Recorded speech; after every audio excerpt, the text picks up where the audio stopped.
The first word of this verse is Brahmani, means in Brahman. This speaks of a sannyasi. A sannyasi's whole life, all his pursuits, his entire mind is focused only on Brahman. That's all that he wants in life. Continuously, constantly, persistently, he's only thinking of Brahman because he understands that is the only way that he can get to happiness. Brahmani adhaya, dedicating his actions to Brahman, he functions in the world. How? Without attachment. Naturally, because he's attached to Brahman, therefore he's detached from everything else in the world. Such a person is not tarnished by sin. Sin means vasanas. When you perform action backed by desire, as we saw yesterday, that action boomerangs back on you as more desire in your personality. Whereas, when you dedicate your actions to something higher, something beyond you, then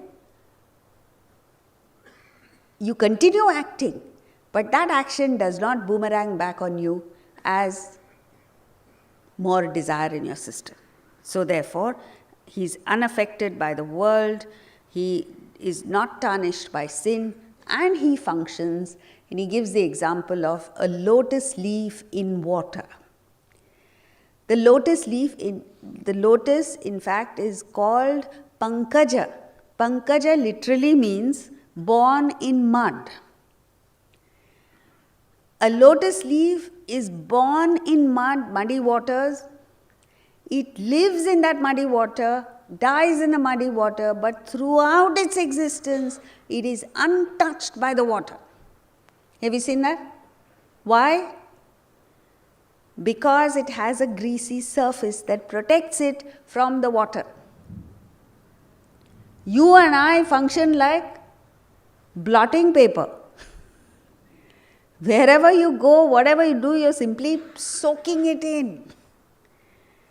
Even things that are not your business.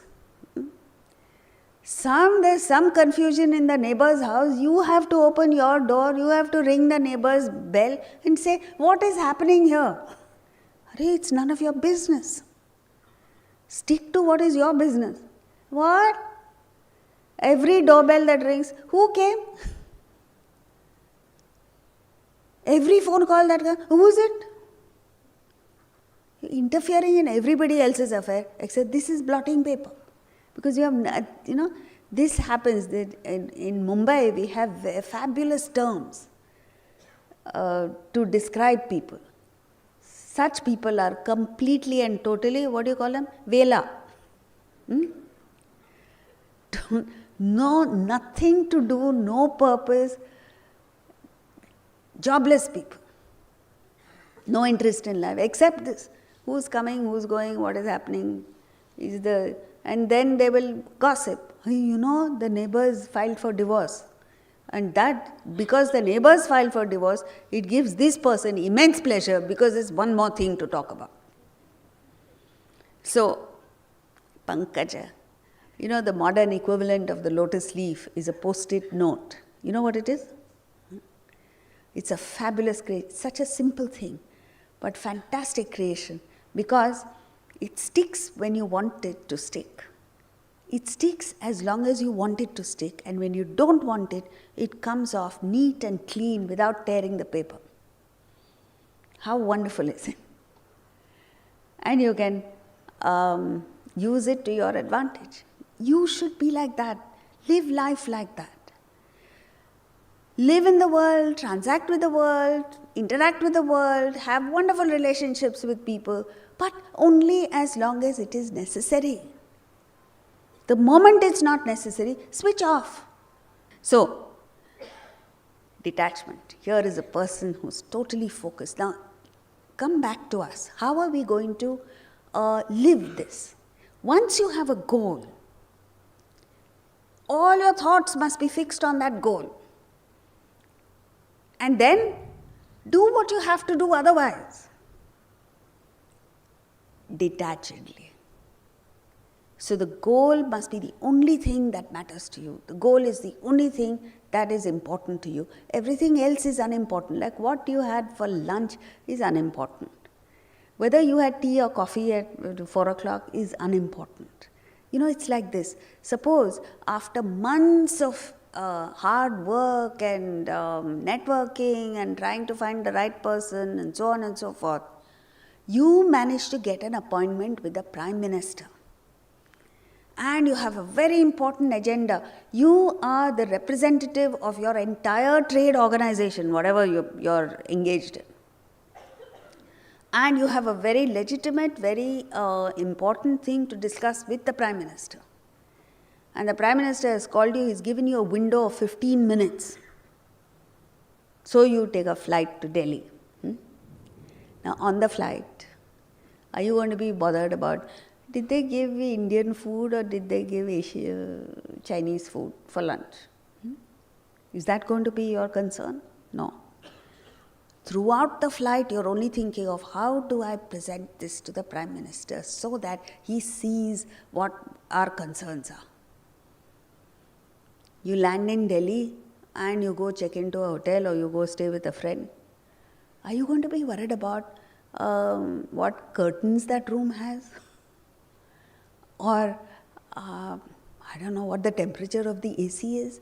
You're going to be completely defocused from all of that because your attention is entirely and wholly on those 15 minutes with the Prime Minister. Then the car in which you are going to the Prime Minister's office, are you going to sit there and say, oh, these people did not send me a nice car? It doesn't matter. Because your whole being is focused on just that. It means so much to you. That is what we're talking about.